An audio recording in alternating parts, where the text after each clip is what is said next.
How does my hair look from behind? Is it ready to go out? It is. No, I'm doing the goals. Don't even push the button. Don't push the button. She'll collapse the unit. You can't even push the button. Nobody gonna be looking at your page. Oh, talk about that. I can't believe it. Good evening, ladies and gentlemen. Welcome to this evening's meeting of the Finance Committee. We'll begin by reading the notice. Aldermanic Notice, New Haven. The Finance Committee will hold a meeting on Monday, May 8th, 2023 at 6. Pardon me. The Finance Committee will hold a public hearing on Monday, May 8th, 2023 at 6 o'clock p.m. in the Aldermanic Chambers, 165 Church Street, New Haven, to hear the following. Item 1, LM 2023-0224. Order of the New Haven Board of Alders authorizing the execution of the successor collective bargaining agreement between the City of New Haven and AFSCME Local 1303-464, Attorney Union, dated July 1st, 2020 through June 30th, 2026. Item 2, LM 2023-0298. Order of the New Haven Board of Alders authorizing the execution of the successor collective bargaining agreement between the City of New Haven and AFSCME Local 884, Clerical, dated July 1st, 2020 through June 30th, 2025. Item 3, OR 2023-0014. Ordinance amendment of the New Haven Board of Alders, submitting proposed revisions of the Executive Management and Confidential Employees Personnel and Procedures Manual be reviewed, finalized, and adopted. Item 4, LM 2023-0134. Order to read and file the updated budgetary and financial reports for the month of January 2023 in compliance with Article 8, Section 5 of the Charter. Item 5, LM 2023-0223.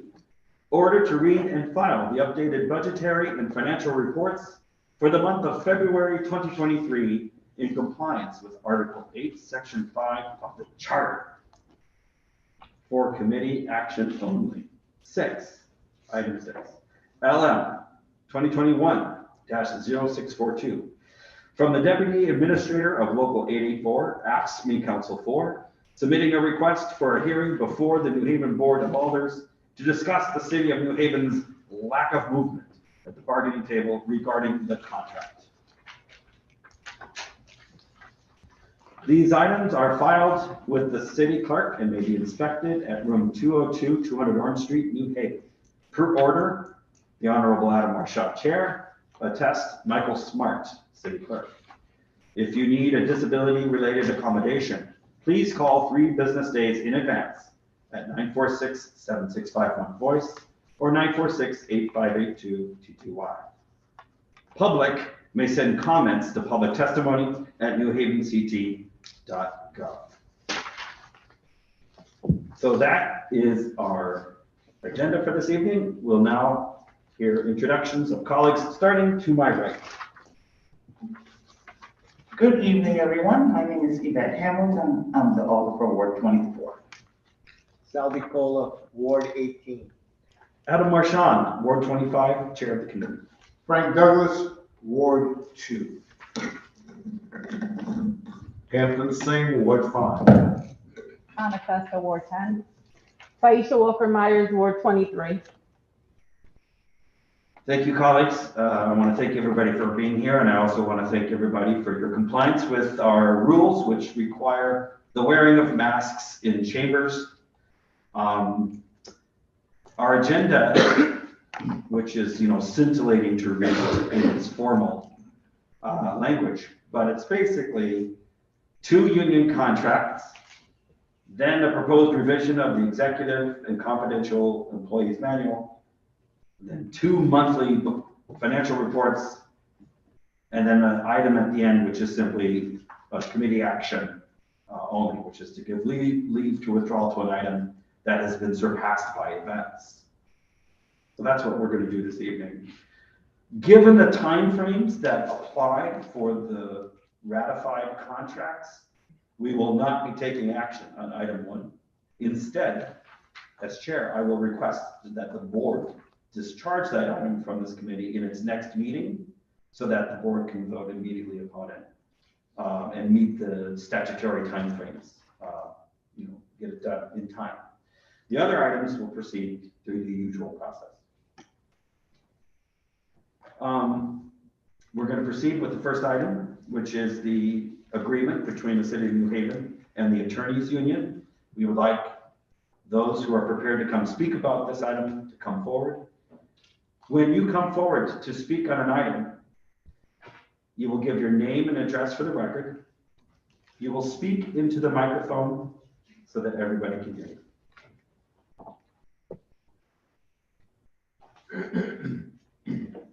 And if you have papers for us, you will hand them out to us at the beginning of the item, and we'll take a moment to do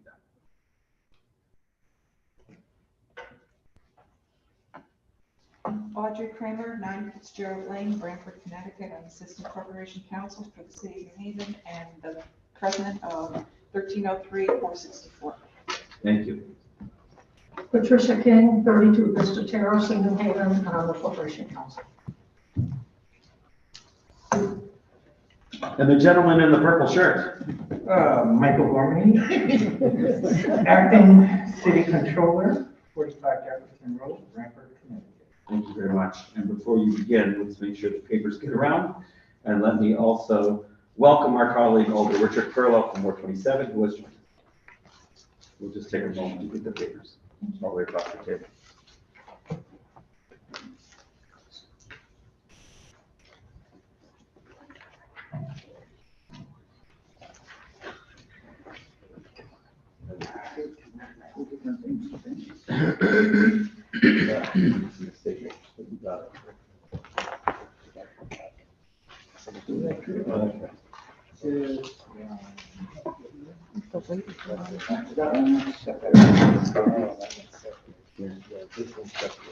I'll share this one. Is it one document? There should be one document. Okay. We can share. It's one document. I gave you. Page 2. Oh, I got this one back. Oh, page 2. All right. I think we've got the papers sorted out. Who is going to begin?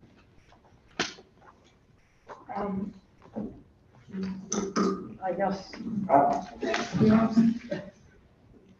So this is an agreement between local, ASME Local 1303-464 and the City of New Haven, which is the Attorneys Union.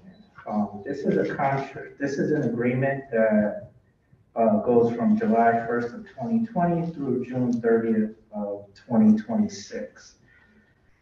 In negotiating the contract, there were 3 primary areas that we looked at that everyone's heard about throughout the last few contracts that we settled on. The 3 primary areas were wages, healthcare, and any pension changes. So the document that I handed out to you is really just the cost analysis of the negotiated contract between the union and the city. So looking at this agreement, the first page really just shows the general wage increases. As you can see, there were 2 zeros in the 2 first fiscal years, and that's primarily because there was a change in the attorney's salary scale. So that was factored in, as you can see, in fiscal year 21, with the overall change over the prior year. And then the remaining years with that change is a 2% general wage increase there. So overall with the contract, we're looking at about $527,000 in overall, a little bit over $527,000 in overall salary costs. This is a union that does not have overtime or anything associated with it, so it is strictly just the base cost that you see. on this cost out. There is retroactivity within this union. And the retro is on the fiscal year 22-23 only within the contract. So you'll see what the total cost of that is, which is $185,000. That number will obviously change because at the time we did the cost out, it was through the middle of April, but that cost will change because retroactive is once it's settled and implemented within the fiscal year.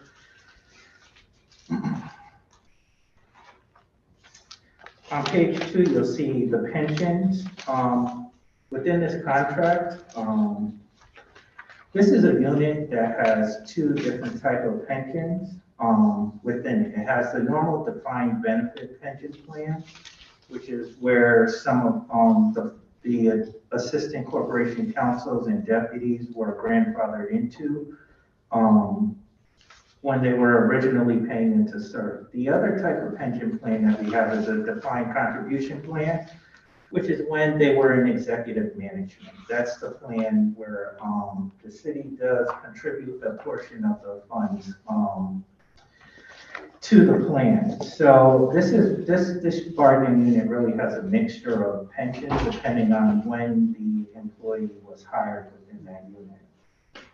So this page really just shows the defined contribution that the city will make. That's the first portion of the cost out.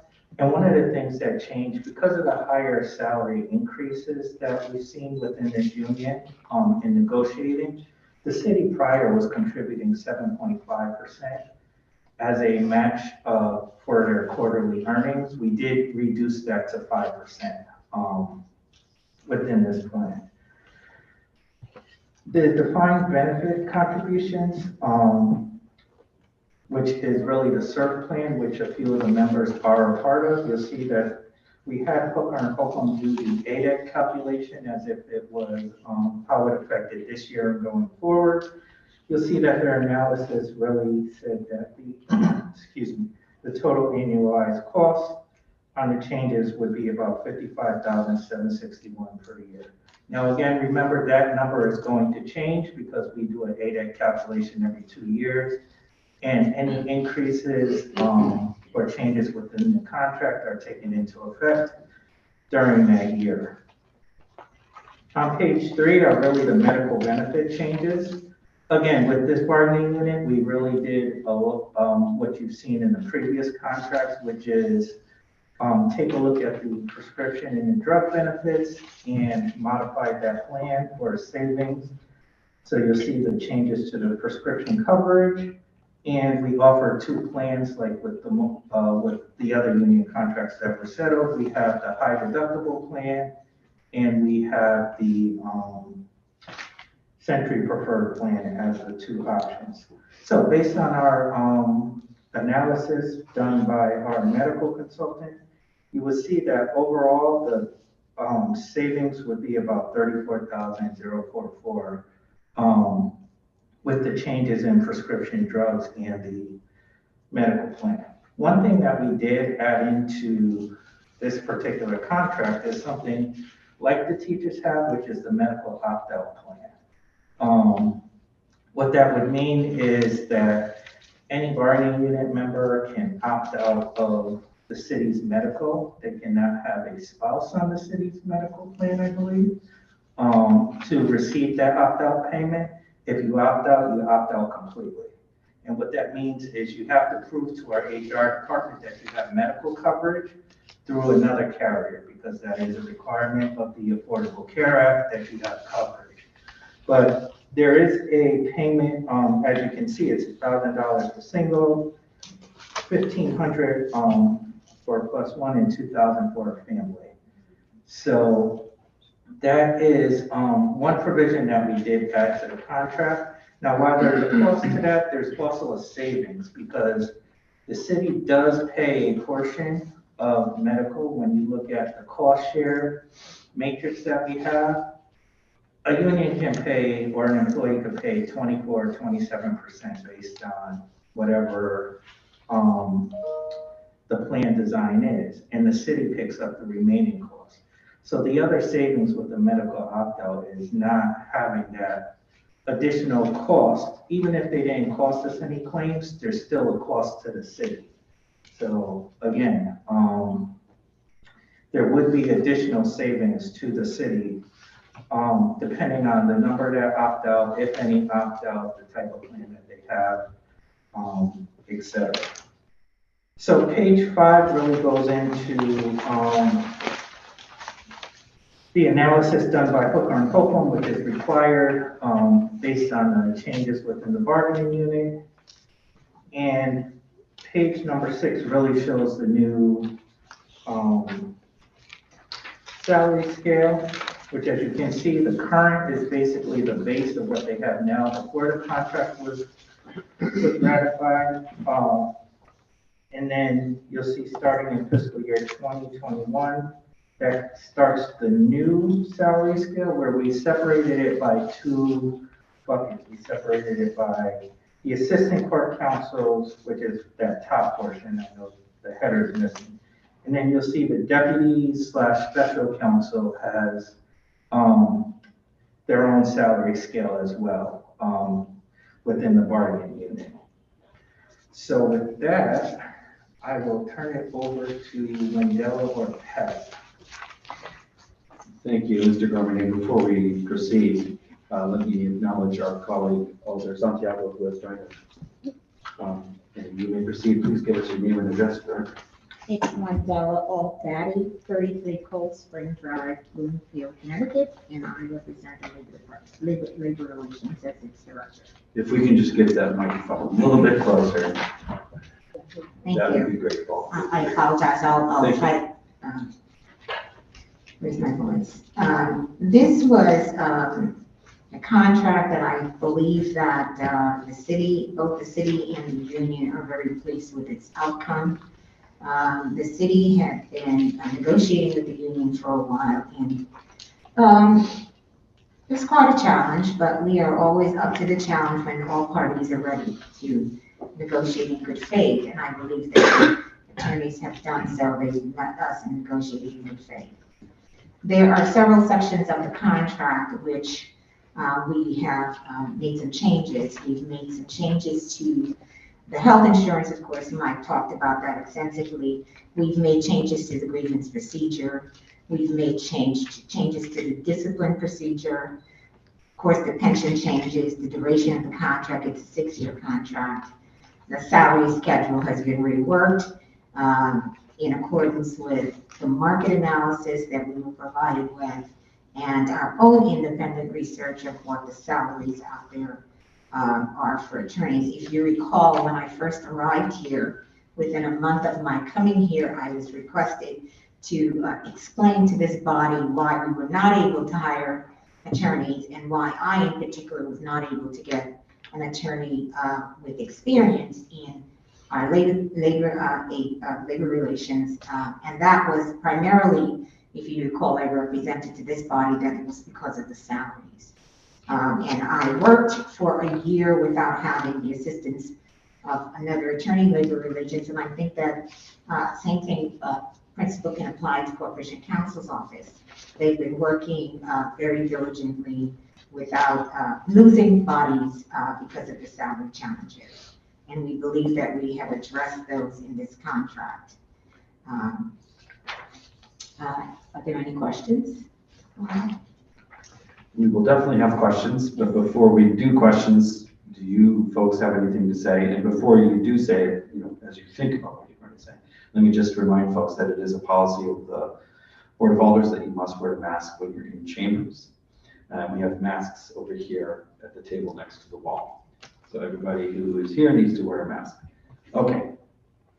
All right, well, I will speak briefly to what appears to be probably the most outstanding factor of this is the salary increases. You've all heard previously, and I don't want to go too much into this, but it's a very competitive market out there for lawyers. I think this committee is well aware that our office lost 3 litigators in 4 months. Leaving Attorney Kramer, who's our veteran litigator, is the only litigator in the office. other than John Williams, who's our litigation deputy, and really should not be carrying a full caseload of litigation with all his other responsibilities. That has caused us to have to refer to outside counsel the types of cases that we normally would keep in the office. And there are two types of cases. One is our federal cases that Mike Wallach, who retired in February of 21, had been with the city for more than 20 years, very experienced in federal court. Based on the salary we were offering, we were unable to find anybody who had that type of experience to take the position. We hired an attorney who had some state court experience, who was interested in learning federal court. But in the meantime, we had to send our federal cases to outside counsel. We hired one attorney who came on in June of 21. And unfortunately, he left us in October of 22 for a better paying job with the state. We then lost another litigator who also left for a better paying job with the state. And we lost a third litigator who left for a private entity, but also a better paying position. So that has caused us to refer all those cases that they would take, which were mainly in Superior Court, Connecticut Superior Court cases, also have to go to outside counsel. So you will be seeing me again with a request for an increase in our outside counsel budget, necessitated by the situation. So I'm very pleased with the outcome of this negotiation, because I believe that I can attract attorneys with, if this salary scale is approved. I believe that this is something that will help us to attract in-house attorneys. And there's a big advantage to having in-house attorneys who can develop relationships with people in the city and advise our boards and commissions and departments, which is not what we normally assign out to outside counsel. They generally take our litigation cases, so it's like a project by project basis for them. And so that's basically, I think, what I want to say. I'm happy to address any questions. I have hired two litigators and one special funds attorney who are seasoned attorneys, but don't have the federal trial experience that we'd be looking for. If we can replace my law and get another lawyer. So thank you. I'll be happy to answer any questions. I'd just like to address the committee. I've been with the city almost 26 years, and it'll be 26 years in July, and it's been tough dealing with the fact that we've lost 3 young litigators who we're getting experience. And the thing is that when I first started with the city, there was a high turnover rate of lawyers because they would just come in and get some experience and leave.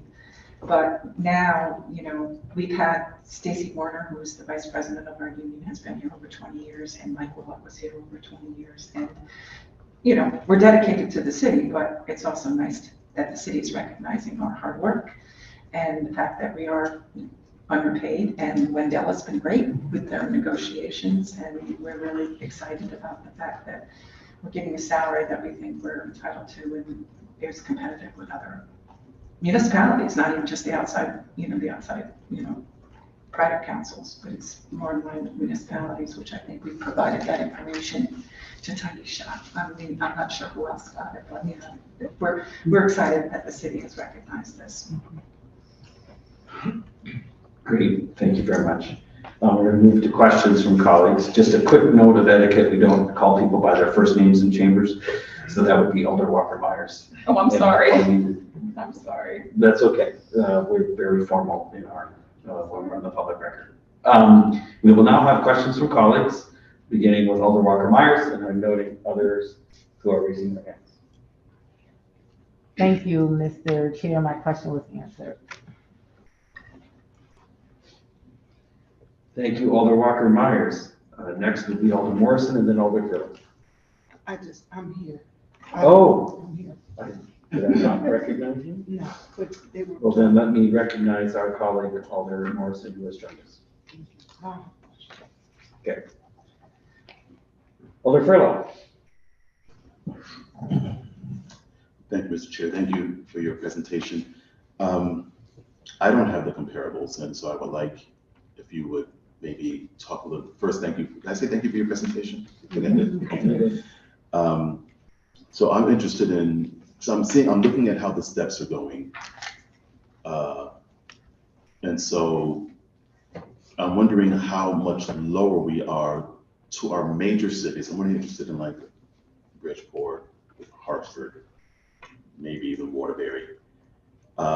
Because the way this step is going, if we are a lot lower, then it's going to take some time to catch up, and maybe not catch up because they'll also be getting raises, I would suspect. And so where are we at currently with those, at least those three cities? Are you addressing myself? Whomever is Okay. will be able to answer. Thank you. Okay. Well, we provided Alder Walker Myers with some things that are actually older. They're from 2017 to 2019. Let me see, Bridgeport, they range from 136.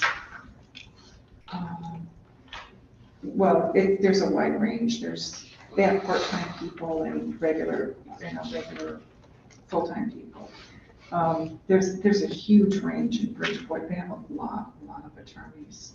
So perhaps, Mr. Chair, just to kind of expedite time, perhaps I'd like to request that through you, if we can get a copy of that, and then this way you don't have to read through all that data. That's what I'll request that to the chair for the committee. And then, yes, ma'am. I'm sorry, I don't mean to interrupt. I would indicate that as of 2020 in Hartford, from some data that I was able to look at today, the senior assistants, who I believe in Hartford, and I don't know exactly how their office is structured, but their salary was $139.25, and an assistant was $124.143. And I would refer you to a website which I will provide. We'll provide this spreadsheet to everybody. It's govsalaries.com. It's really interesting. You can look up the salaries of municipal employees. And the latest information they had on the website was salaries for 2020. So those were two that I was able to look up. For Hartford, I know Bridgeport, the deputy corporation counsel there was 132.6. And my understanding is that Bridgeport may allow lawyers to have practices in addition to working as corporation counsel. So I was able to locate that information. And an assistant at Bridgeport was in 2020 was at 124.143. That's helpful in looking at these numbers. Yep, thank you. And as I said, you can look it up, on the website, which is, as I said, quite interesting. But Waterbury and a private corporation counsel position in 2020 was 136,314. Another appointed position was 112,814. But there's no way of telling the years of experience that an attorney would have in these positions. So it's somewhat like comparing apples and oranges. So it looks like about in 2022, 2023, we'll be around about where. It looks like we would be competitive, and based on contacts I've had, I believe I could attract people with these salaries. And my final question, if I may, Mr. Chair, is what is the retention in the office? The average retention, because we're doing step up 2% straight across till 2025, 2026. So the anticipation would be that people would stay on in order to reach this increase in salary until another contract is negotiated. Do we have, outside of what's happened currently, overall, do we have pretty good retention in court counsel? Well, we have Attorney Kramer and Attorney Warner, who both been with us for more than 20 years. Attorney Williams has been with us, I believe, 16 years. And most of the attorneys, Attorney Scott, I think, came in 2018, 2019. Attorney Alexiades, 2019. Most of them are 2019 hires other than that. Okay. So we don't have, and we have a big gap between Attorney Kramer and Attorney Warner, who've been here, as I said, more than 20 years. And then the bulk of attorneys have been hired, I would say, between 2018 and 2019. And you currently And I just have have 3 3. new people in 2023. And your vacancy currently is at 3, or you? I currently have 2 vacancies. 2 vacancies. Okay. Yes. Thank you very much. Thank you, Mr. Chair. Thank you, Alder Furlow. Alder Festa is next on the queue. And let me, before you begin, Alder Festa, recognize our colleague, Alder Evelyn Rodriguez, who has joined us. Alder Festa. Thank you, Mr. Chair. I think a couple of my questions have been answered. I'm just going through. I do have one for Mr. Gormany regarding the city match going down from 7.5% to 5%. Is that an average of what is out there between private and public sector for contributions? Because I know a lot is, I hear 3%, 4%. What is the average? Yeah, depending on, I mean, that's, yes, depending on the area, in the private sector or government, usually it's about, it can range anywhere between 4 to 6%. Basically, the 7.5% that we have currently was from an executive management plan years ago, I think, when they first started to define contribution.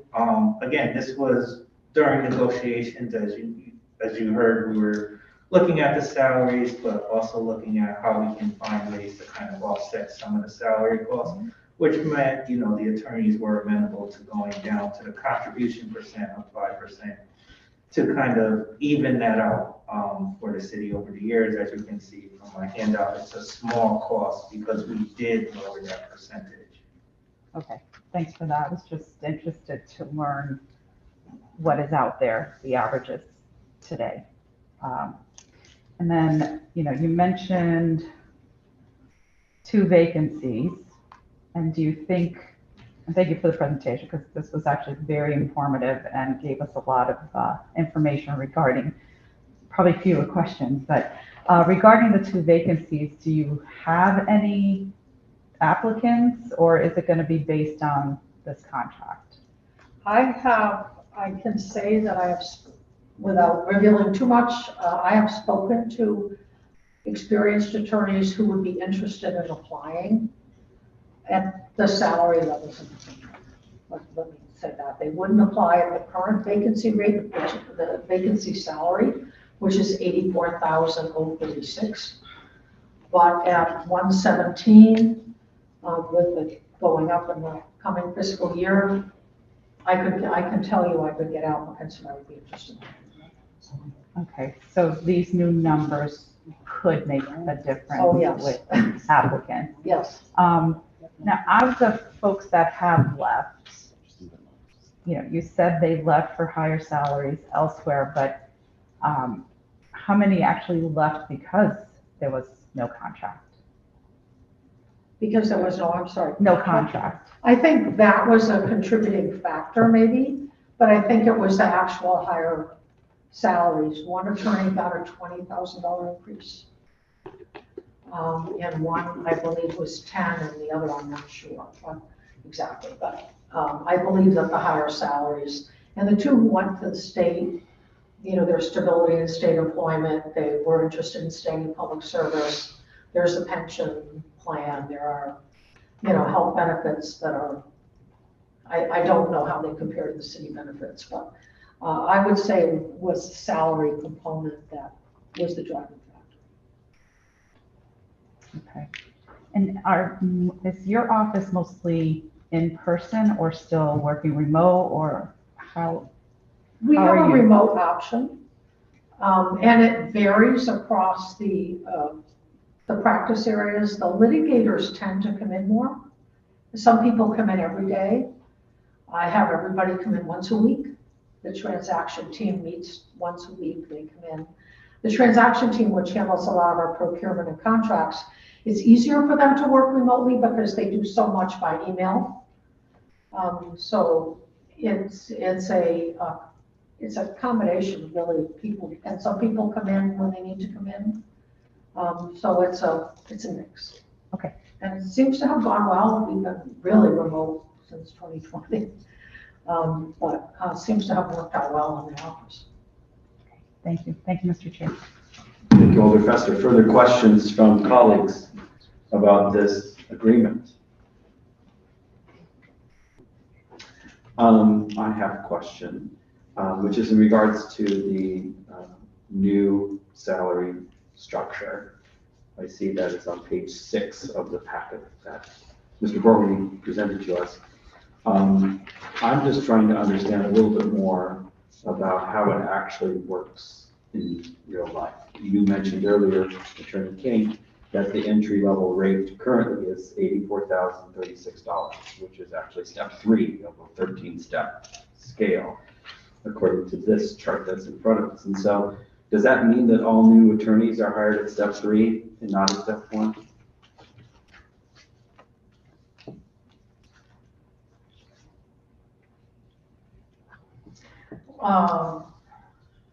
If I might answer that. Yes, please. And we'll just swing that microphone around to you. Thank you very much. In this contract, we reserve the right, meaning management reserve the right to hire at any step, at any level. And that was very difficult for the bargaining unit to give up. Mm-hmm. And they did. We were successful. So if Attorney King finds an attorney that's experienced at a level that's above a 1 or 2 or 3, wherever she feels it's appropriate, she has the ability to hire at that level. So the answer to your question would be no, they don't have to come in at the early steps. And that was a struggle for the union. So we are happy that they hiring above the minimum. They agreed that, yeah. Yes, okay. Because that was one of the challenges that she faced with hiring. Attorney King faced with hiring. And the new attorneys that I did hire came in at step 3 because the salary was at step 3 currently was the only salary that could attract anybody. I couldn't attract anybody for below the $84,000 number. So that's how they wound up in step 3. But that wouldn't necessarily apply to other new attorneys. Going forward, does management maintain the right to hire at steps above step 1? Yes. Absolutely. Okay. Mm-hmm. And there's no limit to how high up you could go from step 1 through step 8, depending on the person you're negotiating with? It's management. It's a management right, okay. So, that's helpful to understand. Just when you look at the numbers, there's a significant shift, obviously, in the rates from one system to the other. You know, step 1 in the current system is $76,000. Step 1 in the new system is $102,500, which is $26,000 more. That would make the job much more attractive, understandably. How does the slotting work? You have folks who are somewhere in various places in this current step scheme. You're moving them over to the new one. Are you like basically trying to, if you're in step 6 in the current, do you go to step 4 in the new one, or how does that slotting work?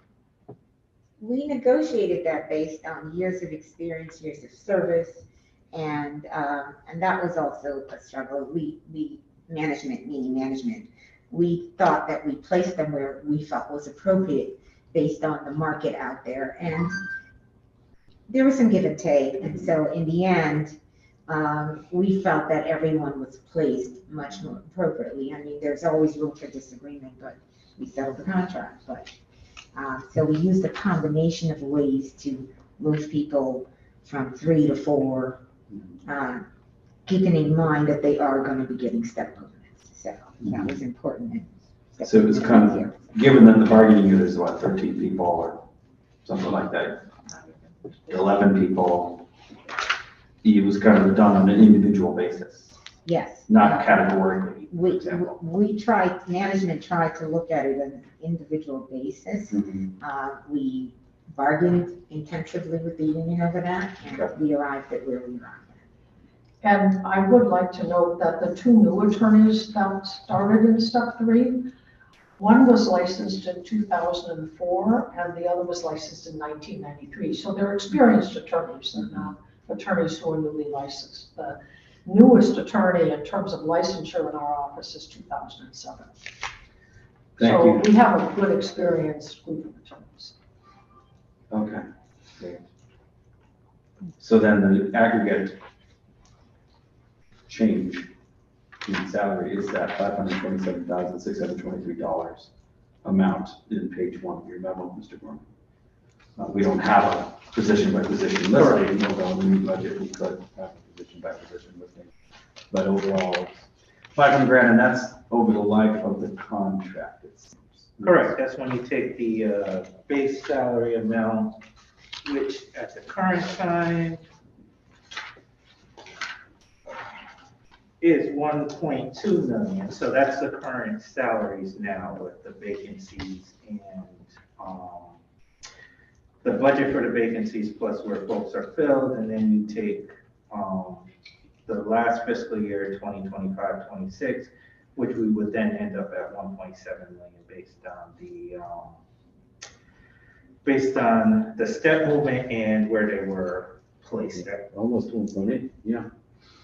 So that's like not quite a 50% increase over the baseline in 2020. I'm not saying that we shouldn't do this. I'm just reckoning with the fact that I can imagine that the attorneys were pleased because it is a substantial increase in pay for these folks. And it's retroactive into installments, so that's positive as well for those folks. All right, I believe you answered my questions. Any further questions from colleagues about this agreement? Seeing none, well, thank you for your time. And we're going to see if any members of the public wish to testify this time. So you all can find your seats. Thank you so much. Thank you very much. Although I would say maybe the two of you might just stay in case nobody decides to testify. Attorney Kate, you were. Yes, Attorney, yes. Is there a member of the public who wishes to testify on item 1? Is there a member of the public who wishes to testify on item number 1?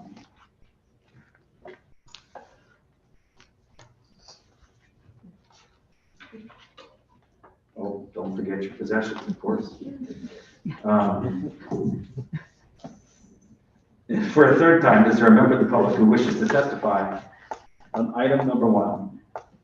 Seeing none, we're now going to move to item 2, the agreement between the city and local 884. And the floor is yours. I think maybe the local president is coming forward. You're welcome. Please come forward. Have seats. And we'll just have all three of you give your names and addresses for the record, please, whether it's your first time or your second time doing so.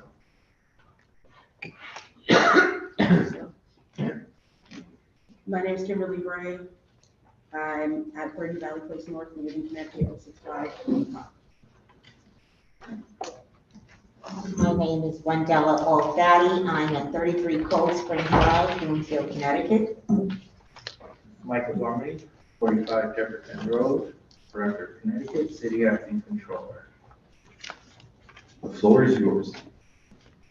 So what I passed around is similar to what you just heard, which is basically a cost out analysis of the 884 contract. This is based on the tentative agreement that we've seen.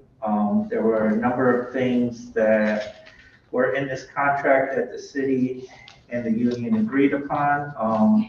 What you have before you just goes over a high level of the basic cost of the contract, which again really focuses in on wages, healthcare, and pension. Now, one thing I will say with this contract is when you look at the total cost out includes the city and the Board of Education. This is one of the unions that both wraps around, it's a wraparound union, which means it members are embedded in both the city and the Board of Ed, so there will be some split costs to what you see with these numbers between the city and the Board of Ed, but for the purpose of tonight, I just want to kind of give you a high-level overview of the total cost of what we see. What you'll see on the first page is really the first two are related to the wages themselves. Within this contract, we have 3%. This is a 5-year contract. So there's 3% per year within this contract with step movement in fiscal year 22 and fiscal year 24 for the employees. So what you'll see with this contract is the total base cost. The total cost of the base salary is $4.3 million. Over the life of this contract, again, that's comparing the base of 19.2 to the ending in 24-25 of $23.6 million. This contract is retroactive, beginning with the first year of the contract on the 3%. So retroactivity starts in fiscal year 2020, 2021 at the 3% until when the contract is voted on and approved, and if approved by the Board of Alders. So based on our estimate, it was written in, but it's around 3 to 3.5 million. Again, that is citywide. In order to get retroactivity, we did write into this contract, like you've seen in other contracts, that members do have to be active at the time of retro payment. So they have to be an active member of the city.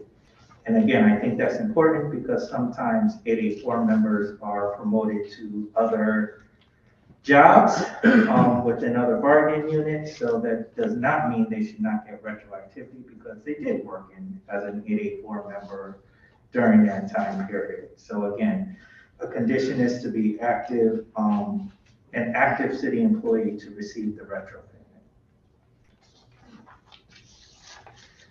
payment. This like to minimize the cost. The city did split this between 2 payments if necessary with retroactivity. The first one, 30 days if approved by the Board of Alders, and then 90 days after ratification.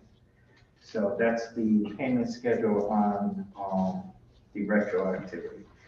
And I do want to note that, which I meant to say in the beginning, this is one of our larger bargaining units within the city, including vacancies. It's almost over 400 budgeted positions within the city. So keep that in mind when you see the numbers on the cost, because again, between 3144 and 884, those are our 2 largest bargaining units here. On the pension side, we had Hooker and Holcomb do the analysis on pension. So based on the analysis, which I won't go through this whole paragraph, you'll see that the basic ADEC cost per year is about $61,700. Like I mentioned prior, you know, this cost is based on right now with the 23-24 ADEC. If we added that in to the analysis that they previously did, that's how much it would increase based on the liabilities over time. Again, that number will change. As I mentioned during the last presentation, we do an ADEC every 2 years. So any changes in any contracts and salaries will certainly be factored in at that time. Wendella can mention a few of the other changes within pensions as well. On page 3, you'll see which is the medical benefits. Again, as we mentioned within the other contracts, medical benefits, we're really switching over to 2 plans. The high deductible plan, which will be implemented for all new hires. They will only have that option with the high deductible plan. And the Century Preferred PPO plan. Again, like with all the other contracts, we did negotiate with this bargaining unit. Changes to the prescription drug coverage, which would, which have an annual savings as well. One thing that we are looking at is any employees who switch over to the high deductible health plan in the first year of this contract. So if you have Blue Care now or Century Preferred and you switch over to a high deductible plan, for this first year only, the city would actually contribute 65% of the deductible. Right now, we contribute 50% on a yearly basis. So we did look at increasing that percentage for the first year only. After the first year, it would go back to the normalized 50% that we do each year. Within this union as well, we do have a medical opt-out option. I explained that during the last presentation, but it's the same. It's the same option with this bargaining unit, that they have the medical opt-out at $1,000 for a single person, $1,500 with a child, and $2,000 with the family as well. Within this bargaining unit, we also did increase the OPEB, which is the retiree health medical. Right now, employees pay 1.25% from their gross salary within OPEB. We did increase that to 1.50% for retiree, for OPEB. The last major change here was really on one of the Board of Ed side, which was school security guards. The school security guards would be going from 10 months to 12-month employees within this bargaining unit as well. That was agreed upon between the city and the union, Board of Ed, I'm sorry. So what I did was just give a simple comparison of the net change in the salary of 10-month versus 12-month. Now it's important to note that security guards were also working during the summer, so that was on overtime, right? So when you look at comparing a 10-month salary to a 12-month salary, of course, you see the increase in the salary, but if they were already working overtime, then the increase in salary is covering what they would have worked in overtime. So that's why you see on this sheet that the net change in salary is actually very minimal, because the average security guard who worked during the summer was about $4,800 to $5,000 for the month of July to August. So on this sheet, you'll see, comparing the 23-24 cost, the change in base salary was $6,110, and you'll see that the overtime, as I have it labeled here, summer, offsets some of that cost. And also what you can't measure on here as well is you're also getting a few additional weeks during the summer, because when they worked during the summer, it wasn't always the full and entire schedule that they were working. So this now turns them over from 10 months to 12-month employees. Page 5 is just the actuarial valuation that I mentioned from Hooker and Copeland. And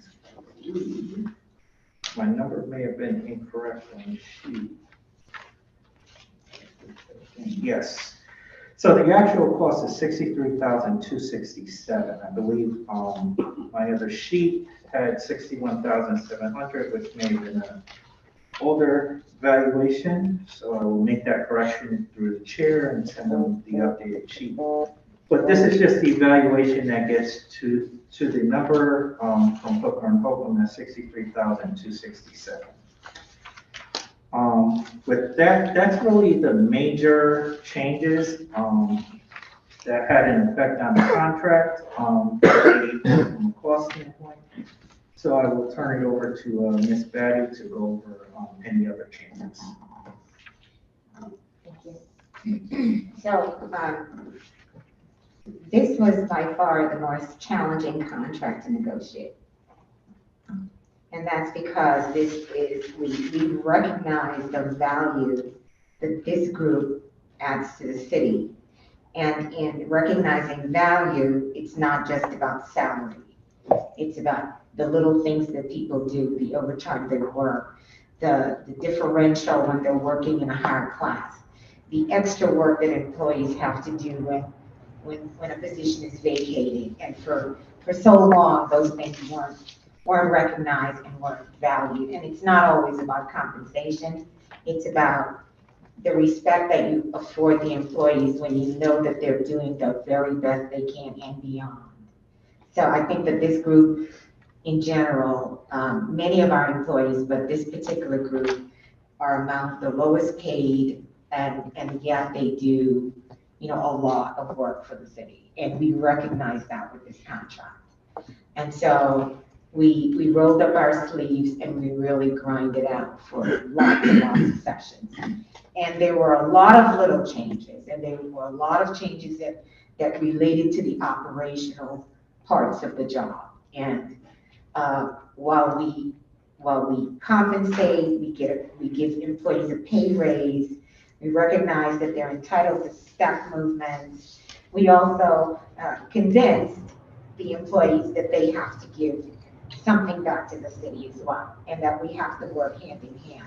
It's not just about the, salary increase 3% each year, but that they have to also value their job, because when you come in and you work an honest day, you get an honest pay. And if the city's gonna pay you an honest pay, then you've gotta work an honest day. And so I think that all the parties recognized that, and we were able to get this accomplished. PSAP was one of our biggest challenges in this contract. That took the longest amount of time because I think everybody recognizes the challenges we have with maintaining people in PSAP, the fact that it's a 24-hour operation and what that requires.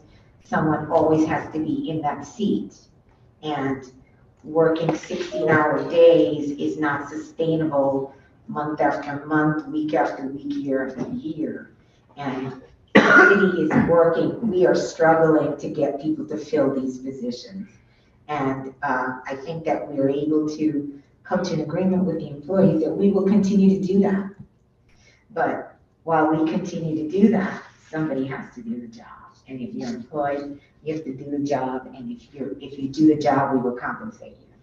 So we did get some value for our bucks, I must add, nicely. The retirement age has been moved to 65. We've eliminated the rule of 80-85.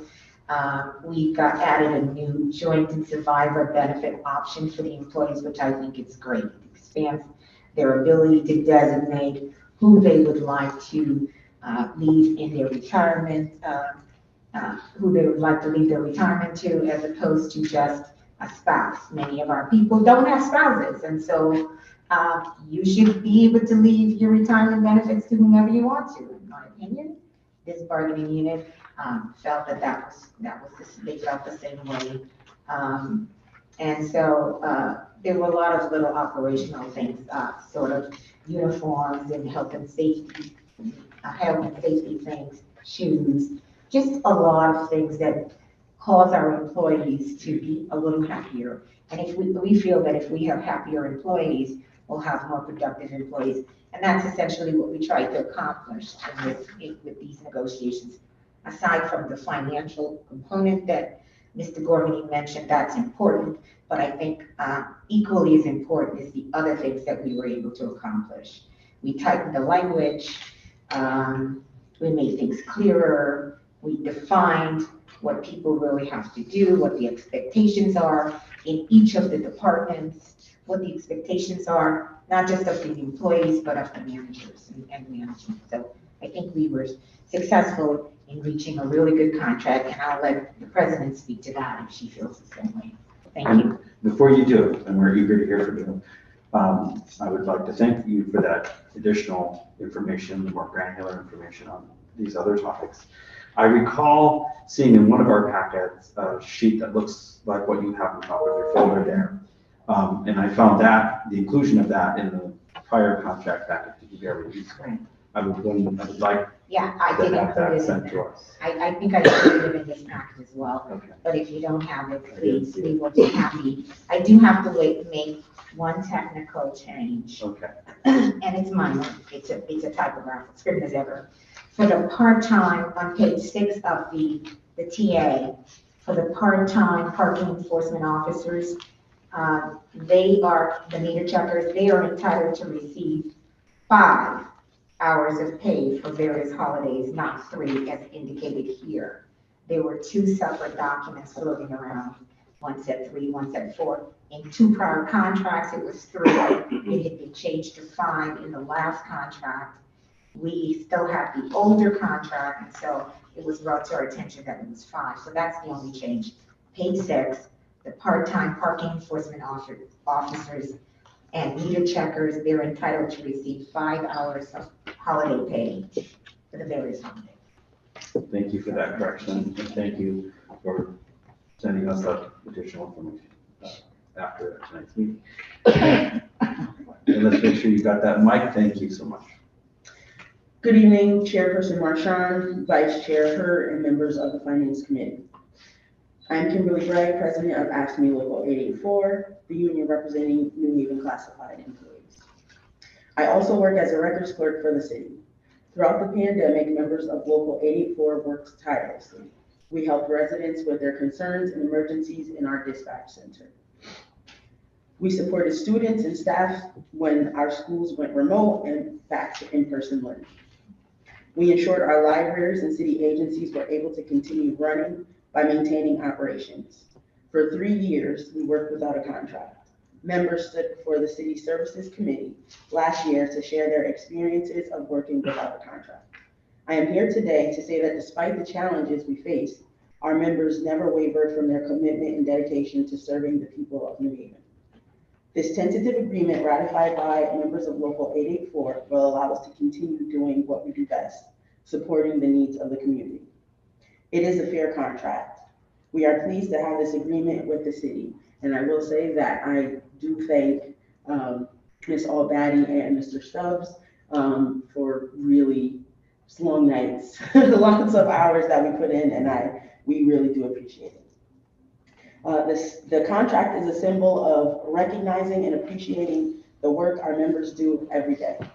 I urge the committee to pass the contract. Thank you, and I am available for questions. Thank you very much for that statement, and we thank you and your colleagues for their service to the city. Questions from colleagues? Alder Douglas and then Alder Festa. Thank you, Mr. Chair. First of all, thank you for your presentation. I want to thank you all for the work that you guys do, especially the security part. Speaking of security, is there a shortage of securities in the schools? There are. Basically, how many? We are understaffed by about half. I believe we have about 40 to 50, and we should have about 90. So this brings down to overtime. Yeah. What are we doing? What are we planning on for the future? Well, honestly, Alder Douglas, I can bring that question to the Chief Operating Officer and the Board of Education. I'll be honest, I'm not well versed in school security operations, so I can certainly get an answer to the chair. Thank you. So no. Thank you. Thank you all. Thank you, Alder Douglas. Alder Festa is next on the queue. Thank you, Mr. Chair, and thank you for being here tonight. And I'm glad that this is finally happening for you, because back in April of 22, 884 actually came before the City Services and Environmental Policy Committee, and I know that our labor director was in the audience hearing. What was nice about hearing from 884 is that we heard from the employees that are doing the work. It wasn't a department head, it wasn't the supervisor, it was actually the employees who are doing the work, and it was very enlightening, if anything, and I wish we actually would hear more, because I know I was educated, so thank you for that. How many members are part of your? We have, of the local, yeah. We have right now, we have just under 400. And how many vacancies do you know of? That I can't tell you. I don't know, because we vary from all across. We have administrative assistants, police records clerks, police dispatchers, school security, account clerks, traffic and parking. So I believe we're low everywhere. I know when I started about 9 years ago, my department had about 40 people. We have about 17 doing the same, more work now than we were before. Okay, so bottom line is there are vacancies. Absolutely. Do you feel that this contract will help fill some of those vacancies? I believe it will make it more attractive for people to come in. We actually did just hire in my department 5 people. We only have a slot for 5 people because they cut down the number. And we hired 4 about 2 months ago. We are now down to 1. Okay. Those 3 have gone. And was that based on Absolutely. this? The last girl that left, she actually left last week. She said she could make what we make in 2 days in a different job. So people have left due to Absolutely. not having a settled contract? Not necessarily the contract, it's the pay. Were people leaving though? Yes, we've lost lots of people due to seeking higher wages. Mostly higher wages, but not necessarily for the contract being settled, or Not necessarily the contract wasn't settled, but they know that contract negotiations usually, hopefully means higher salary. right. And, sometimes they're discouraged that, it takes a while. I know it's hard to answer some of those questions because it's No, it's such okay. a big department, so I Yeah. appreciate your answers, because it does matter. And then, for our labor director, I'm just wondering, how many more outstanding contracts do we have? We have one with Public Works and Police. And I know that's not on our agenda, but are we close to settling those contracts? Because we hear just from We know tonight. that, 3144 is not on your agenda. We do have a TA, so we're waiting for them to ratify, which is scheduled sometime this week. I'm not sure where we are with police. We sent that to outside counsel. We just couldn't handle it in labor relations with 6 other contracts that we were working on, and they're negotiating. So, Public Works, I believe that we'll get there. I just don't know how soon. Okay. But those are the only 2 left. The only 2 left. Okay. I hear you. Okay. Well, thank you. Thank you again. Thank you, Mr. Chair. Thank you, Alderman Costa. Questions from colleagues on this ratified agreement? Questions from colleagues on this agreement? Seeing none, well, thank you for your time. And before we move to the next item, we'll see if there's any public testimony on the item before us. Would any member of the public wish to come testify on this item, the agreement between the City of New Haven and Local 884? And for a second time, is there anyone here who wishes to testify on this item? And for a third time, any member of the public who wishes to testify on this item, please come forward. I see no one, so we thank you. You may be dismissed. Thank you. You're welcome to hang around and listen to the subsequent presentations, but we won't be voting on this item until after we've gotten through the rest of our agenda. So that may be a little bit of time. Thank you all. Thank you very much. Okay, so we are moving on now to item number 3, which is the Executive Management and Confidential Employees Personnel Manual and Procedures Manual. I believe our 2 people coming forward. So, Mr. Chair, what I'm going to hand over to everyone is the red line version. I believe there may have been a mix-up, and then Mr. Johnson has the actual presentation. All right, so we have 2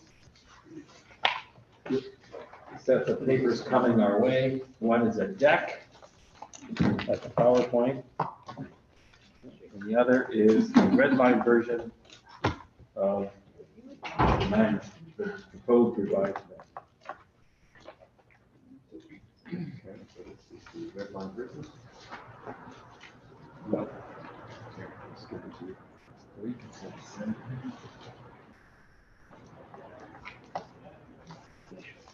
Okay.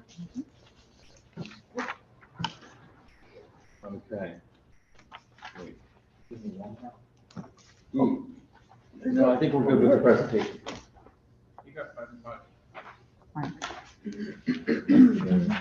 What we don't have enough of is the red line version, so I think we're good with that. Boom.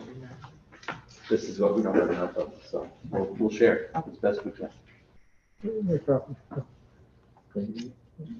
And our Director of Legislative Services will make a copy for us. Okay, now that we've mostly dealt with the paper, let's now have names and addresses for the record, please. Michael Gorman, City Acting Controller, 45 Jefferson Road, Brentwood, Connecticut.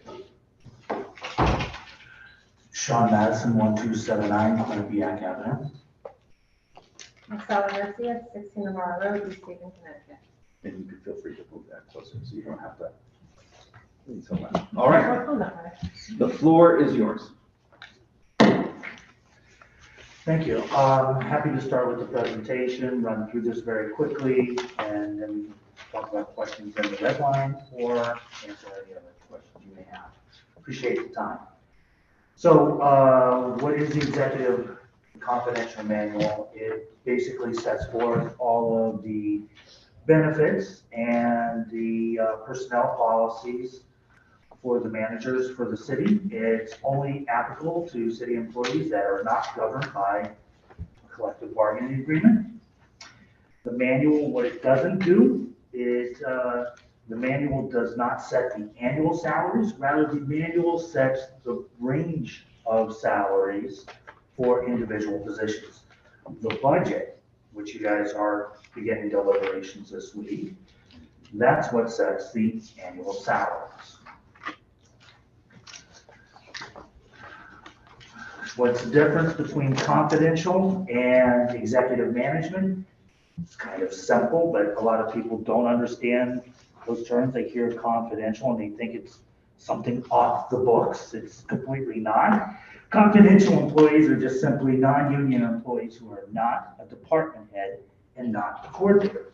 Executive management are non-union employees who are a coordinator or are a department head.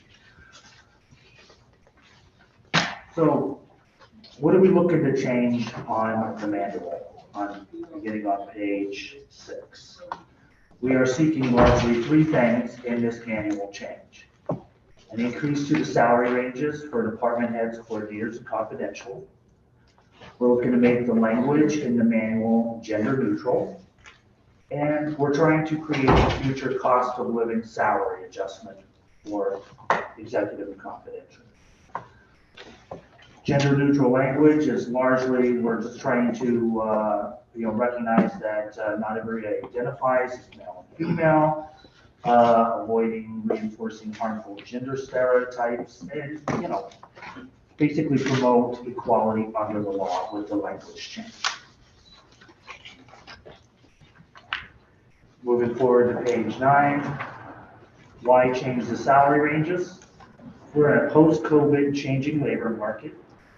And in order to make the city much more competitive in recruiting talent and in retaining the talent that we have, we are recommending making some of these salary range changes. Page 9, key reasons for an update. This manual has not been updated since 2011. It's been 12 years since that's happened. During that time, the United States has lost 25% of the dollar purchasing value. Private sector wage growth has slightly exceeded that of state and local prior to the pandemic. Post-pandemic, private versus public differences in year-to-year wage growth has more than doubled and is now at its highest level in almost 40 years. So simply put, we used to compete against other municipalities. Now we're competing against municipalities and the private market. On page 10 is a simple chart that'll show you, this is some good work done from the Pew Institute on where private versus public salaries have been. One way to look at it is when the economy is really difficult, government and public sector wages are pretty strong and are, less reactive to the economy. But when the economy does better, private sector wages increase significantly. And as you can see from the chart, 2008, the collapse of the US housing market to a certain extent. Since that point, private sector wages have gone up significantly in terms of the growth rate in comparison to public sector.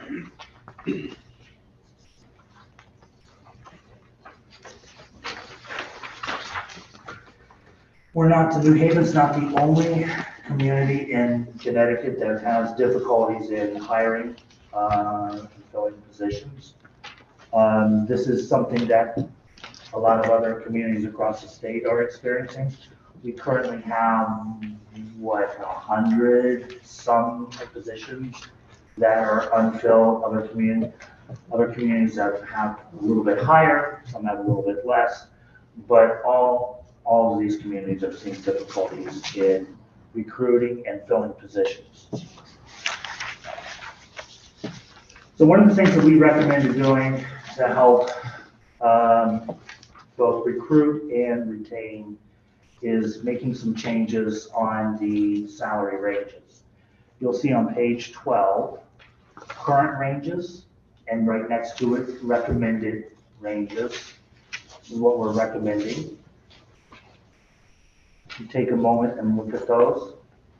One thing to note on the right-hand side is that we've included a new range. Prior, the current manual, again, not changed since 2011, basically has 9 executive ranges and 3 non-executive and key employee. What we're looking to do is create a new range, an E10 range, and all significantly open up some of the salary. Now, how do we kind of devise some of that, some of this numbers? One, we gathered and took a look at data from salaries for the various municipalities across the state as provided to us by the Connecticut Conference of Municipalities. We also looked at what, a fair comparable in like Local 3144, the professional and managerial union here in the city, what their growth has been over a period of years. And over a 12-year period, they've seen a growth of 35% in their raises or wages, and trying to figure out exactly like how far the spread should be and kind of how we got to some of these ranges and the thinking behind it. Examples of some of the places where, just a few places, a few positions to show you where we're kind of losing some ground. But city planner, city plan right now is a filled position. It is not a vacant position, but just as example, right now we're, out of the data that we do have of communities, there's for example, in this one, we don't have Bridgeport's data, but out of the ones we do have, we're 19th in this group, in this allotment, pretty much somewhere in the middle on this one. But as you'll note, it's kind of clustered where there's not a lot of difference between some of the communities that are behind New Haven in the salary. And again, what important things you'll also remember, many of these communities do not have residency requirements where you have to live in the city if you are a department head. Assistant Chief of Police, this is one a lot of people don't think about all the time, but just taking a look at our Assistant Chiefs of Police, from the data we've got on salaries for this, we're around 18th in this one. You can see some of the communities that are ahead, some of them that are behind. But it's we're far from the lead, but we've got quite a few communities right behind us. DPW director,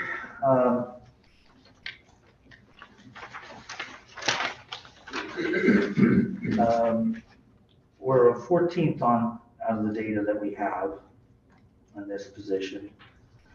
And some of the communities that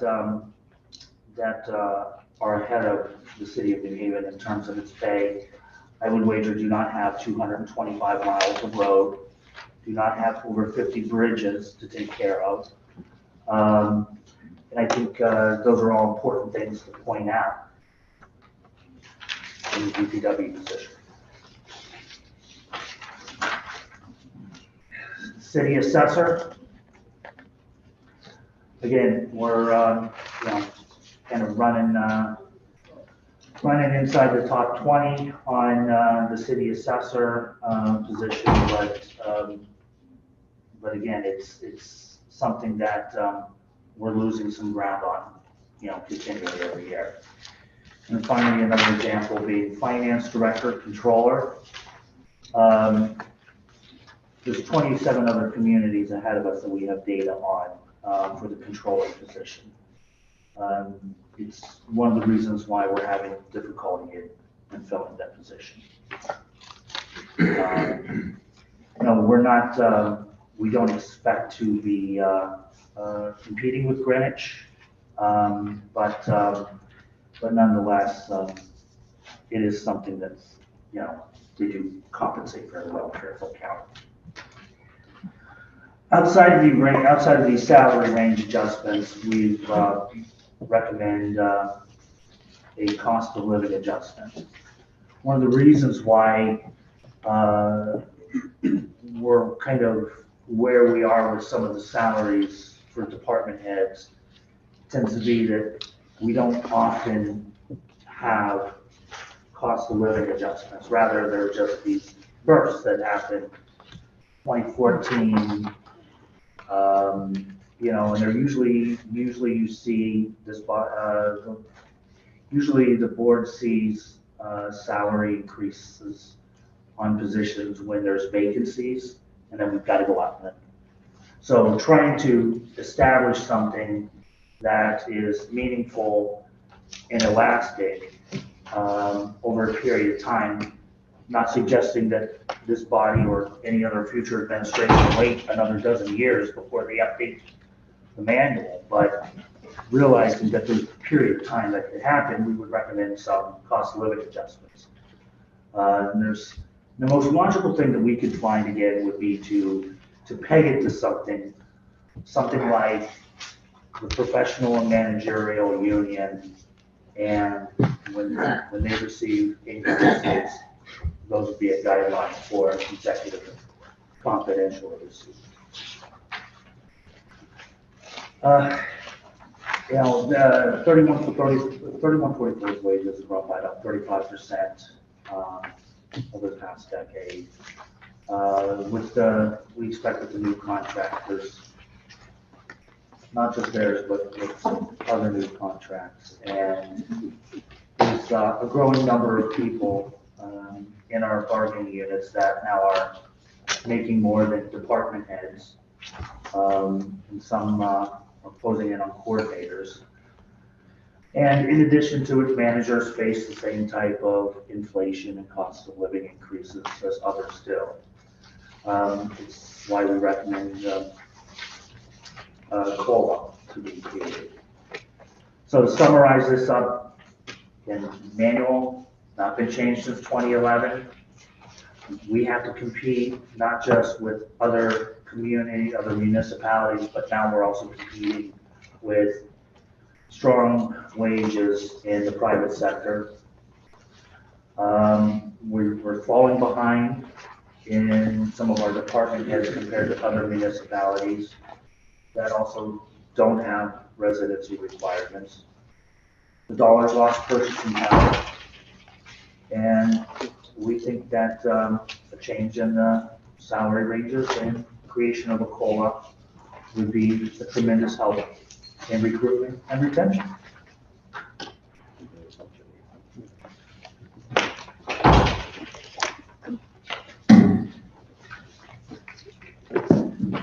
Thank you, Mr. Madison, for that presentation. Anything to add? Mr. Gorman. I would just note in the red line version, you'll notice the pension section is in red. But there are actually no changes. This body dealt with that back in October 2022. For some reason, when it copied and pasted in there, it went in like it was a change from the original, but that was just the language that this body had already approved.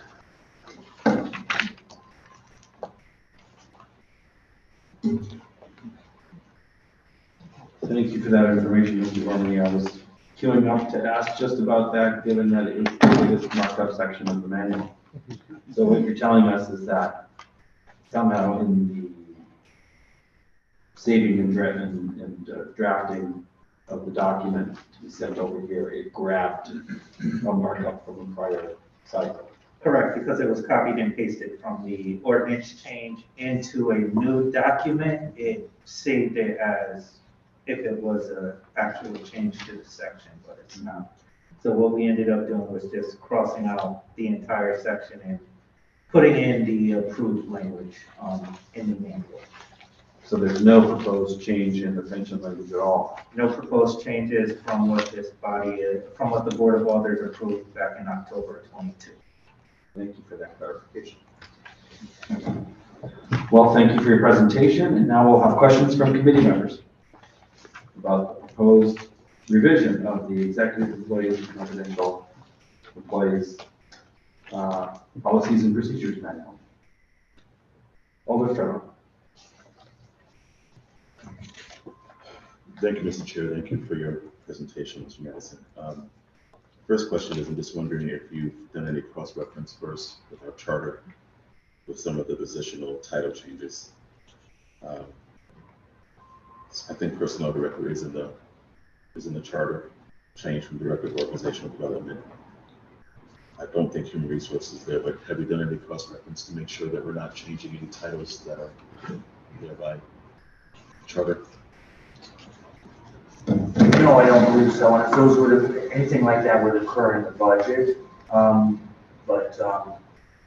You know, again, what the manual does is it's by ranges and by salaries, and then the positions themselves are in the budget with an attached range within that corresponds to the executive branch. I think that's a mistake that we've made because the budget doesn't change the charter position, right? Not by title. And then the other thing that I have, Mr. Chair, if I may, is we have the pension board of policemen and firemen. I'm just wondering if we're going to drop the men off police and fire. In the pension fund, pension board of policemen and firemen's pension, we call it, we just call it PF, right? Yes, police and fire fund. So are we looking to drop those to make it more gender? I appreciate the suggestion. No, I'm not suggesting. I'm just asking. I think we should. So Okay, I missed that. I just went asking. through the whole thing, the Joseph for genders, and the pension section had the most amount of edits that I had to do. Yeah. So I imagine you had to change the bylaws.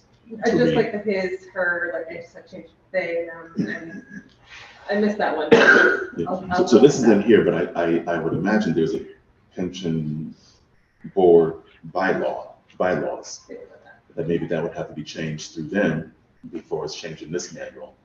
I don't know. Yeah. I would just think that they would have a board that they would have to agree to make those changes, not just in this manual, to have it all aligned. That's all I have, Mr. Chair. Thank you. Thank you, Alder Farrell, for the sharp eye on these things. Questions from colleagues? Alder Walker-Myers.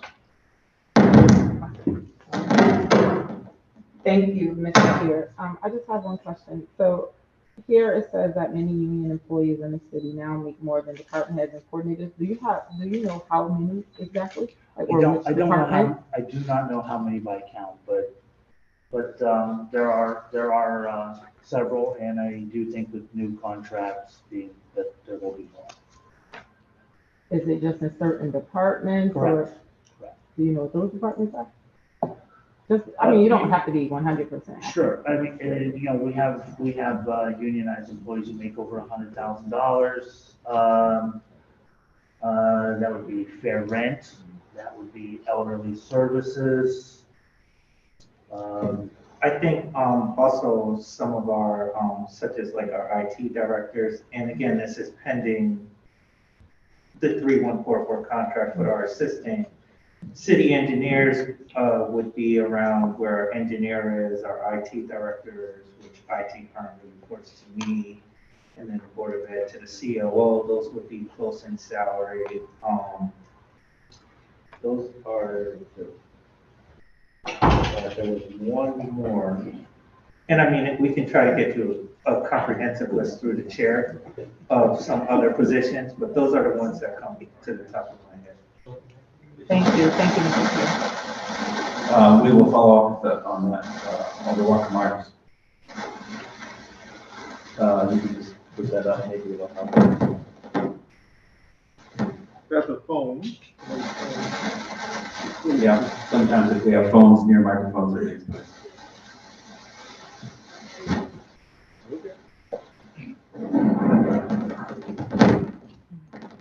I just don't put it down.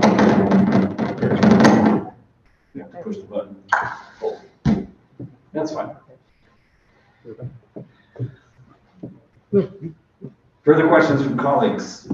I beg your pardon, Alder Walker Myers, are you finished? Do you have more questions? Yes, thank you, Mr. Chair. Thank you, Alder Walker Myers. Further questions from colleagues? Alder Beth. I want to put it a little bit. I think we're okay. Thank you, Mr. Chair. Just looking at the salary ranges that are being proposed in the document for the exempt position, page 12. I mean, there's a large, you know, I'm looking at like E10, 105 range to 165. That's a 60K difference. And I get it, that's for negotiating purposes, but once you reach the max, let's say you hire someone at the max, now you're also asking to include increases from thereafter. And did I understand that correctly due to inflation? Yes, we do have a request for COLAs to be included. And what percentage would that be on a yearly basis? Again, we had tried to find something reasonable to connect it to, and the most reasonable thing we can find to connect it to is the 3144 contract. And if you reach the maximum though, do you have to come back to this board to ask for additional funding? I mean, if you reach the maximum of 165, for example, on an employee that you really fits the bill, and then COLA takes place, does that employee qualify for COLA when they reach the maximum salary range? I would think that once you're at your range, that's it. And at that point, we would probably need to come back before the legislative body in the future and be able to and have that conversation. But hopefully that will, again, we think there's enough room here in growth over years that's going to allow some growth in the wages, but within the range. So that doesn't have to happen very soon. But I also, again, I don't really think it should be 12 years that these kind of, that the ranges are left to before they're adjusted. Yeah, you know, I think we can all appreciate, we all, you know, want raises, especially if you have a good performance record, et cetera. And I think that's what the question is. We do have to remember though, anytime we increase anything, it falls back to on taxes. And I have to keep that in the back of my head for our residents. And again, I'm not objecting to salary increases and wages because yes, you know, and that actually, you just made me think of a question. The 3% or 2% or 4%, whatever COLA it is, will that be based on performance? employee performance. Are raises based on any of that? It's out of curiosity more than anything. No, I appreciate the question, and, I take it for the spirit in which it was asked. I would say, that the COLAs are given out. But I think if, there's a problem or some performance, it may not be as high as, or any at all. That would be for the managers to figure out, and the mayor. And Alder Costa, I would just include, when it comes to the wage ranges, when we're offering a job, we're not hiring at the top of the range. So we're trying to really stay below the bottom half where we can. It depends on the position, the difficulty to hire, so that there is that room to grow. So it would take quite a few years before we ever got to that cap. And my assumption is by the time we do get to that max range, we'll probably already be back here talking about making another change, because now we're looking at, maybe 4, 5, 6 years down the road. Yeah, I guess I'm looking at best case scenario or worst case, however you want to look at it, and what is presented before us. So those rates haven't gone into place yet. Right. So if they do, and I don't know, I'm gonna have to look to see how many are actually capped out. I don't think it's that many. So I don't think it's going to be that significant of an impact because of where we are now. Okay. I just wanted to clarify where, a lot of this was going and how it'll be managed, et cetera. So thank you. Thank you, Mr. Chair.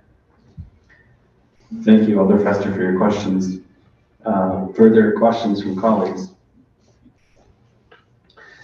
I would just, on the question of the increases, I'm just looking at page 38 of the marked up copy. Executive management and confidential page 1, and those two initial paragraphs, which are new paragraphs, lay out what the raises would be.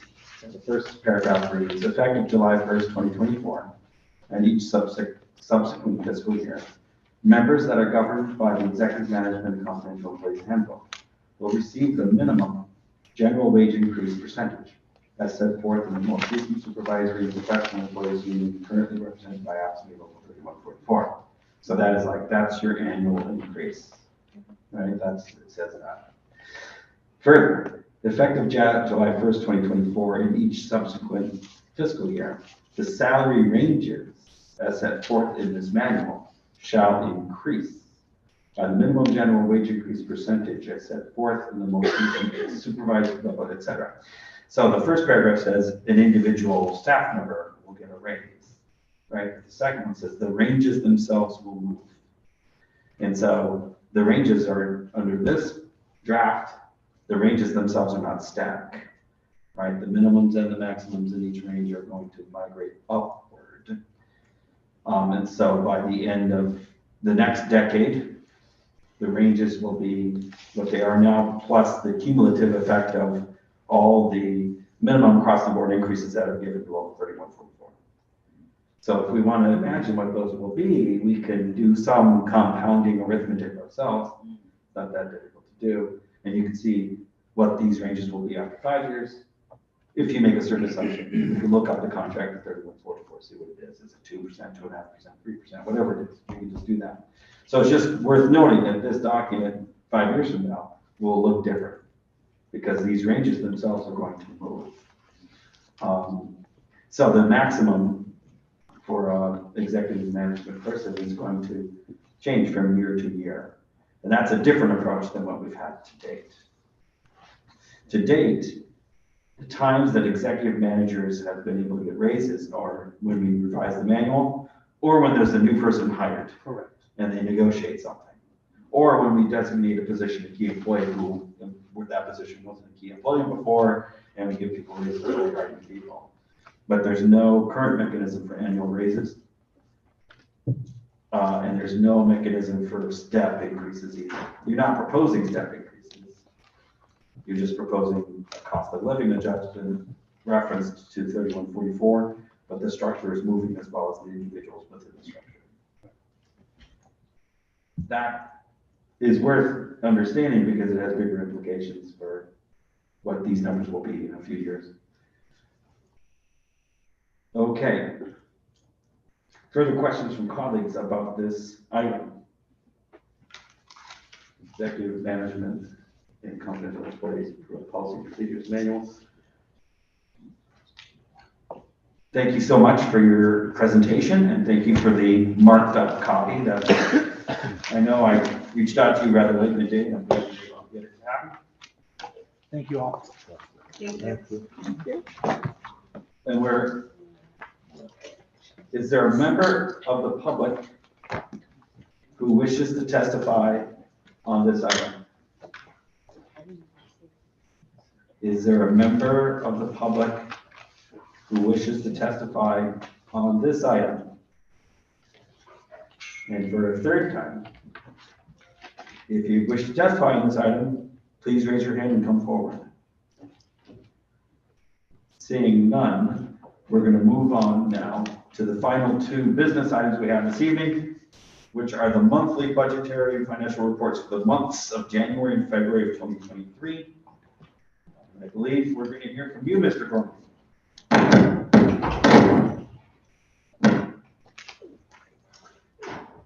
And we'll give just a moment to get the papers shuffled across the table.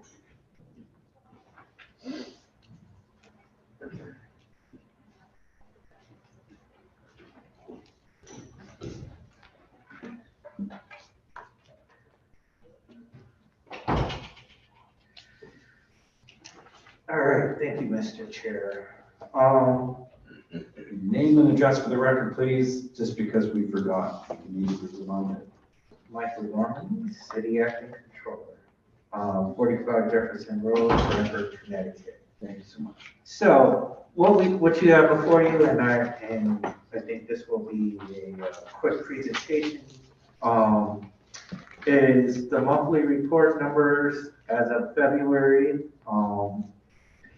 And Mr. Chair, just for record purposes, if it's okay, we'll skip over to January and go to the recent one on the agenda. Thank you. As of February, the city was projecting a $3.4 million surplus going into as of that month. As you can see on page 1, we were projecting about a little bit over 736,000 in actual expenditure overage on the budget, but making that up through $4.1 million in revenue exceeding budget. So again, that was as of the month of February, $3.4 million. Moving on to page number 5, I'll just go through some of these numbers really quickly. Again, the first section is taxes. We're projecting a little under $5 million in taxes, in actual revenue exceeding budget for taxes.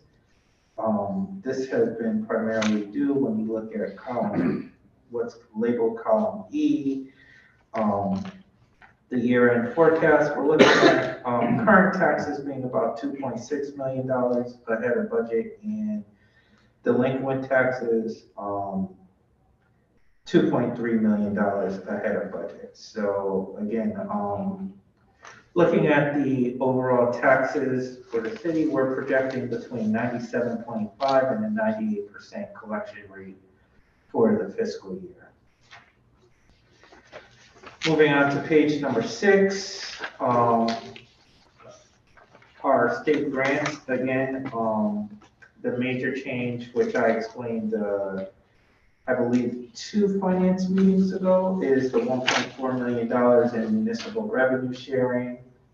That was a grant that the city did not budget, and that is based on the state of Connecticut and a formula that they have where they look at the municipal revenue sharing account, and a portion of the excess funds, if there are any, based on a formula, go to municipalities. Again, we don't budget that because we don't know if they're going to have an excess or deficit within that account. So for this fiscal year, we did net $1.4 million from that fund.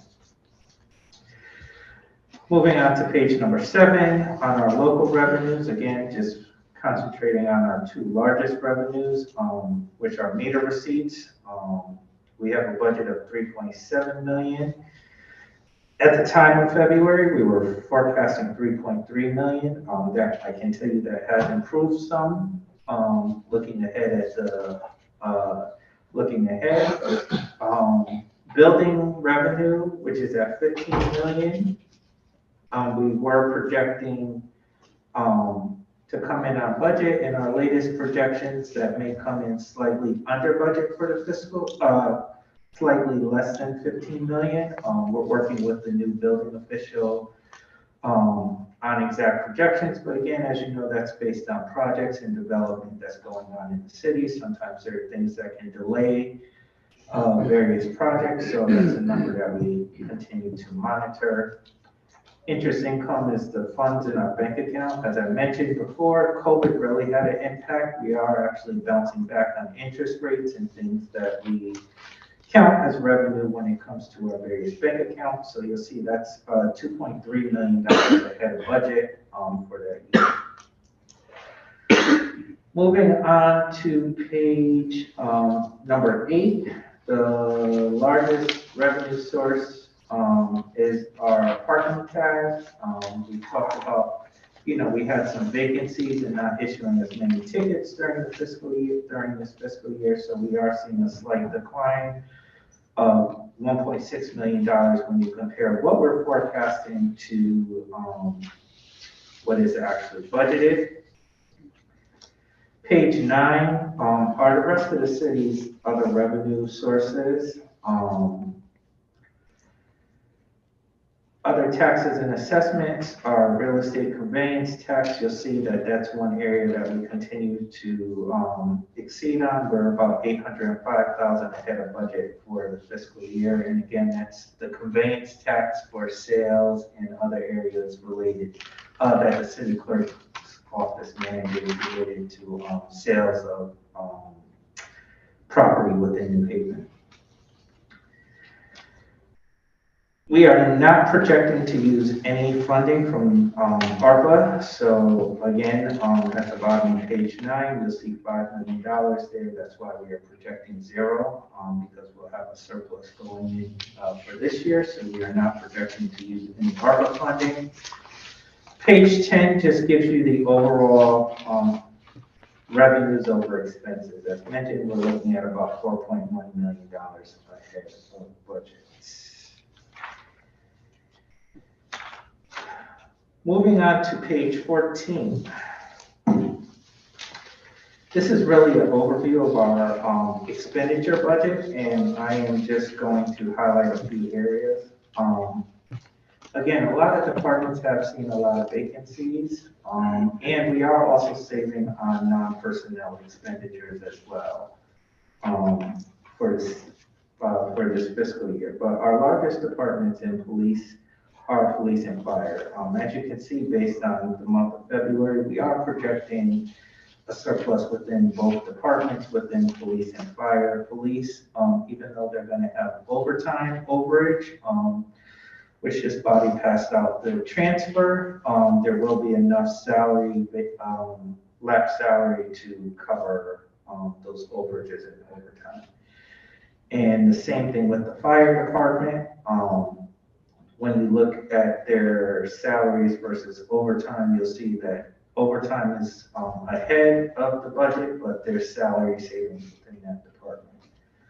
The one area I will mention on this page is at the very, very bottom. As of the month of February, the Board of Ed was projecting a $4.5 million deficit. They have gotten that deficit down some. I continue to be in contact with their finance office, their CFO, and the business directors to see where they're going to end up during the fiscal year. Again, that is already within that surplus that we are projecting. So any improvement in that number for the Board of Ed would increase the city's surplus for the fiscal year. And again, when we look at revenues and expenses, as I will always mention, this is a forecast as of that time period. These numbers can change. sometimes in a big way we've experienced over the last few years. So it can shift the surplus up or down, depending on the change. So I always like folks to be mindful of that. The last area I'm gonna really go over is the medical expenses, which start on page 19. Looking at the expense side of medical, we are still projecting a savings within the fiscal year. The first half of the fiscal year, we really did see savings in medical claims and expenditures. We did start to see a slight uptick starting in the month of February and actually in the month of March as a preview to the monthly that was on the website. So we do continue to monitor those expenditures, but we're still down year over year based on our projection when you look at medical claims and expenditures. And we talked at the last meeting about some of those being one-time COVID claims, prescription drug costs lowered, and just other areas of claims that we've seen drop that were really one-time costs over the last few years, especially due to COVID. So overall, we were, as of the month of February, projecting $123.9 million in expenditures on the medical. And then when you flip to the next page, that's really the revenue side of medical benefits. So we are projecting $127.4 million in total revenue for the fund. So overall, this fund would end in the black for the fiscal year, based on revenues and expenditures. But again, revenues and expenditures on medical are really based on a few different scenarios. As we've seen in different years, we can have a few claims that increase the medical cost, or we can see a drop in medical revenue, especially, depending on employee count, city grants, which contribute to the medical fund, so on and so forth. But again, overall, as the month of February, on the general fund operating side, we're projecting $3.4 million in a surplus. So with that, Mr. Chair, I'd be happy to answer any questions. Thank you, Mr. Gormany, as always, for your presentation. These numbers are really important, and they tell a variety of different stories. Thank you for highlighting some of the more interesting ones. We will now have questions from colleagues about these numbers.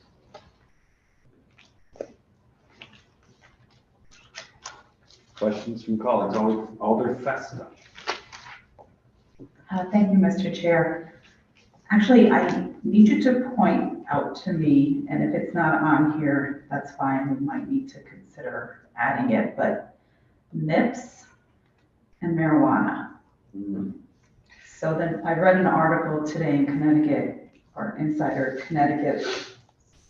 Insider, where 10 municipalities sold over 1 million MIPS in the past 6 months, with New Haven topping the pack at over 2.3 million sold. And out of that 3 million, I believe we received, according to this chart, about $300,000. So that number sounds accurate. So with those two revenue sources, because there are limitations on these revenue sources, those are counted in the special fund section of the monthly report. So I have to get you the exact page number, but we do report those. I can tell you with the marijuana sales, those have started coming in. The way that process works is I am the contact for Department of Revenue Services. They give us a monthly report, and then I work with Affinity to bill them for the sales that is due to the municipality. And that goes into an account that goes year over year for the use based on the guidelines from the state of Connecticut. And it's the same thing with the NIP sales. We did get that money in, and there are certain restrictions on the use of that money. So those are really reported in the special fund side of the budget because they have restricted use, so it's not really like a general fund revenue. Correct. And I think Affinity wrote a check out for over $60,000. But it's good for us to know because that funding, as you mentioned, is for specific use. And I know that with the marijuana sales, it's like 8 or 9 different uses for, I believe, the neighborhood that those facilities exist in. But some of it is also into treatment, et cetera.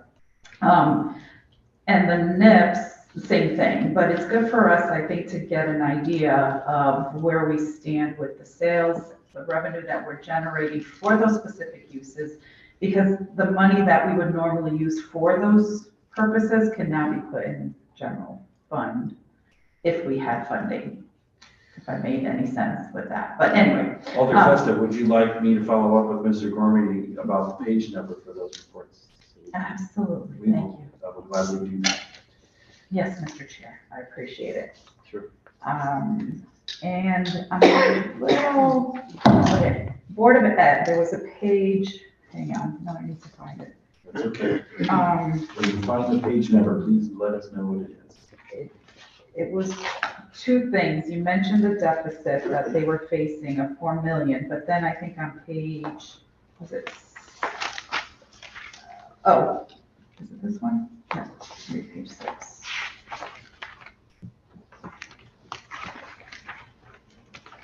Was there was something with the Board of Ed of 4 million, no, sorry, more than that. The 4 million was the deficit. Let's turn to page 14. Thank you, Alder Cole. I think that may be what you're looking for. Okay, yes, so it's between page 14 and page 6. So page 14, thank you for the page number, indicates the 4.5 million and that they got it down some. But then I thought with page 6, there was a surplus. I just need clarification. Well, page 6 is a revenue. Yeah, the 142. So you're looking at 2 different areas. Page 6 is the education cost sharing money that comes in. Right. That's the revenue that goes in to offset the Board of Ed expenditures. That's completely separate from the 4.5. The 4.5 are the expenditures that they have for this fiscal year. So the revenue is separate. They're saying they're going to overspend on the expense. Okay, I got it. Thank you for that clarification. All right, thank you, Mr. Chair. Thank you, Alder Festa. Further questions from colleagues about the February monthly financial report? Seeing none, I will say something. I think it's a question. Yes, it is a question. Our current fiscal year, we have ARPA funds included in our revenue. And it's justified because we talk about the recovery that we're in and the potential fiscal impact of the economy that's not yet where it should be, right? So we budgeted a certain number of dollars. I don't remember off the top of my head, but you could probably remember off the top of yours. How much ARPA money did we put into the budget for this fiscal year? For this fiscal year, it's the 5 million that's located in the revenue. 5 million in the revenue, thank you. So, if we end up with a surplus at the end of the year, does that money roll over? It does, doesn't it? So during the budget presentation, when I was looking at where we were during this fiscal year, even back then, we were projecting not to use any of the ARPA funds for this fiscal year. So we did roll that into next fiscal year's budget as part of the mayor's proposed budget. So the 5 million that you've proposed for the next fiscal year is intended to be rolled over monies and not a new allocation. Correct. Yeah, you did say that. I just needed to have you say it again. Sometimes this takes a while to get through my thick skull. Further questions from colleagues about this monthly financial report? Seeing none, Mr. Gormley, we thank you for your presentation. I Thank believe you. this ends your service Today. this evening. This evening, yes. But not I'll be back. Is there a member of the public who wishes to testify on these monthly financial reports? And for a second time, is there a member of the public here who wishes to come forward and testify on these monthly financial reports? And for a third time, is there a member of the public here this evening who would wish to come forward and testify on these monthly financial reports? Seeing none, Alder DeColo. Thank you, Mr. Chair. I move to close the public portion of this meeting. Second. The motion to close the public portion has been made and seconded. Any discussion of this motion? Seeing none, all in favor say aye. Aye. All opposed say nay. I'll take the coughs as just coughs. It's unanimous. We have closed the public portion. We will now move into the deliberative part of our meeting on the items that are before us. I'd like to remind colleagues that the time frames for item number 1 are very tight. And in order to have an opportunity to approve this agreement before it automatically is approved, we should not take action this evening. Instead, I will request that the full board discharge it from this committee in the next meeting of the full board. Unless there's any objection to that, we can move on to item 2. Seeing none, let's move on. Alder DeColo. Thank you, Mr. Chair. I move item 2. Second. Item 2 has been moved and seconded. Discussion of the item, and let me just remind colleagues that we're in deliberations about business items. So when you raise your hand to speak, please say at the outset of your comments if you're in favor or opposed to the item. Alder Morrison. Thank you, Mr. Chair. I am in support of item 2. This local AA4, they are the glue to the city. If we don't have them, our city will crumble. And I truly believe that they did good faith negotiations with the city. Their president came here to testify in the approval. And I want to make sure that these people get the money that they're looking for, the contract they're looking for, because we need them. We don't want them to leave. And we do have a responsibility to make the contract stronger, so we will always have the best. So thank you, Mr. Chair. I am in support of item number 2. Thank you, Alder Morrison. I see Alder Festa, then Alder Worker-Myers. Thank you, Mr. Chair. I speak in favor of this contract. In April of 2022, many of the employees actually spoke and testified on the work that they do. Many of them have to multitask and do more jobs than one. They're kind of like the silent angels. We don't hear from them. We just, see the work that they do. Maybe not physically, but we recognize it, and they are what, as my colleague just mentioned, the ones that make the city work and run, and this was a long time coming for them as well. It's already, a couple of years behind, and I'm just happy to see that it has been settled and rectified, and these employees really deserve this contract. So I encourage my colleagues to support it. Thank you. Thank you, Alder Festa. Alder Walker-Myers. Thank you, Mr. Chair. I too support. You have the floor, ma'am. I got a little mixed up. I'm sorry. I do support this agreement, and I think what's really important is how not only was the city and the union together figuring out like savings and all of those things, but actually recognizing what the little things that the employees actually needed to make the job function better. And this just gives me hope that together they will be able to understand how and figure out how to fill those vacancies there. Because I heard loud and clear that they're hurting there. But with this contract, they see like a path forward, and that, and I really can appreciate that. Because the union sat here along with the city and said, we just rolled up our sleeves and did the work, and this is the outcome, and we think we can move forward with it. So I am in support of it. Thank you. Thank you, Alder Walker-Myers. Alder Hamilton. Thank you, Chair Marchand. I'm also in favor of the contract. I think it's been long overdue, this settlement. People have been waiting a long time. And yeah, year to year, cost of living goes up, everything goes up. So, you know, this is a step forward in the direction of making sure people are compensated for the work that they're doing. So definitely, I ask colleagues to support the contract because I love it. Thank you. Thank you, Alder Hamilton. Further comments from colleagues? I'll just note for the record that I too am urging colleagues to support this item. And I think having better rates of pay for these important staff may help the city fill the vacancies, which is one of the priorities that we've identified in many of our finance meetings in recent months.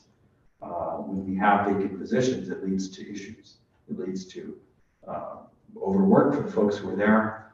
In some contexts, it leads to injuries, where people are doing physical work and they're trying to work too fast. But it also potentially results in lower services, lower quality services, and slower response times to residents. And we are, all of us, accountable to our residents, and we want to make sure that they have really good services from the city. So I encourage colleagues to support this item. Further comments on this item? Seeing none, all in favor, say aye. Aye. All opposed, say nay. The item carries. And before we move on, I would just like to make a comment about item number 3. I don't know about the rest of my colleagues, but I find the information thought-provoking. And quite frankly, I myself feel the need to study it further before sending the item to the full board of alders. So it's my intention to pass over this item, not to pass over, to take no action on this item this evening. It will stay in our committee for us to post on some future agenda of the Finance Committee so that we can take action at an appropriate time. We are, of course, obliged to take action on the budget, which itself contains increased salary amounts for positions subject to this manual, and it is our responsibility to do that, and we will discharge that responsibility. But we can take a little bit more time with this manual, and that's what I think we ought to do. If there's any objection, please let me know. Seeing none, let's move on to item 4 and 5. Alder DeCola. Thank you, Mr. Chair. I move item 4 and 5 as read and filed. Second. These items have been moved in second. Discussion of items 4 and 5. Seeing none, all in favor of sending to the full board with recommended read and file, say aye. Aye. All opposed, say nay. The ayes have it. And finally, Alder DeCola. Thank you, Mr. Chair. I move item 6 as leave to withdraw. Second. The item has been moved and seconded as leave to withdraw. Discussion. I think the title of the item is self-explanatory. It has been surpassed by events, happy events, as we discussed earlier in this agenda. I recommend that we vote yes on the motion to give leave to withdraw. Any further discussion of this item? Seeing none, all in favor say aye. Aye. Aye. All opposed say nay. The item will go forward to the full board. Recommended leave to withdraw. And before a motion to adjourn is appropriate, let me just make a quick public service announcement. Our next meeting is on Thursday, this week. That's Thursday, the 11th of May. We will have our budget deliberations. And this is the moment when we talk about the proposed budget for next fiscal year. We entertain amendments and we vote some version of it out to the full board. It's 14 items on the agenda, but please note that 4 of those are enterprise funds and 4 of those are special service districts. So then that really means that there's 5 items that are, or 6 items that are directly budget related, including this year an ARPA, a reallocation of ARPA funds to help lower the amount of the capital. So my sense is that on Thursday, we'll dispense of those other 8 items first and then dive right into appropriating ordinance number 1, which is the one that we need to deal with first. I have I've heard some discussion with colleagues about potential amendments. To date, nobody has notified me about a definite amendment. Actually, I think there's one definite amendment coming. I remind colleagues that it's very helpful and important to let the chair know about your amendments before that evening. If they come up that evening and we haven't really talked about it before, or had a chance to think about it, rather, it just drastically reduces its chances of success. And so I encourage colleagues to be in touch with me between now and Thursday about amendments that you are hoping to make. Don is available to us, Don Heaton, our fiscal analyst, to help make sure that whatever amendments folks would like to make, that those amendments are properly formatted and balanced out, because we have to have a budget that balances. So that's this Thursday, May 11th, budget deliberations. This is open to the public, but there's no public hearing. It'll be just the committee and our staff talking among ourselves about what we're doing. Any questions? Saying none, a motion is appropriate. Well, we did, what are you moving? Motion that we adjourn this meeting. Second.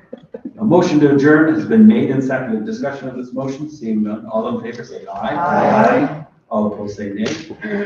The motion carries. We are adjourned. I